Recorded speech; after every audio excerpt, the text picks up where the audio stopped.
Hi mga mahal! May ganito pala kagandang kainan dito lang sa Santa Elena, Marikina City, ang Papa Nox. Grabe, sobrang nakaka-good vibes talaga dito. Parang binalik nila ako sa kabataan ko. Ang daming mascot at anime sa paligid. Very approachable pa ng mga staff nila dito. Una ko ang sinubukan itong special Papa Nox buko halo-halo for only 175 pesos. Perfect talaga ngayong mainit ang panahon. At syempre, pwede bang di natin tikman ang flavored choices Korean flavored chicken nila like this Japanese teriyaki, spicy mango habanero, at premium sweet barbecue at madami pang iba.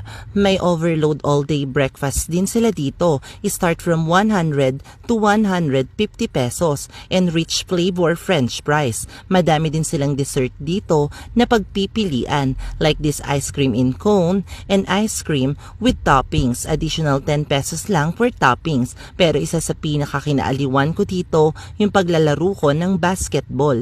By the way, pwede nyo pala i-rent ang mga gamit nila dito like this arcade, candy machine, stop toy machine at mga mascot nila dito. Open din sila to book in any events na kaya mag-accommodate ng 20 to 30 person.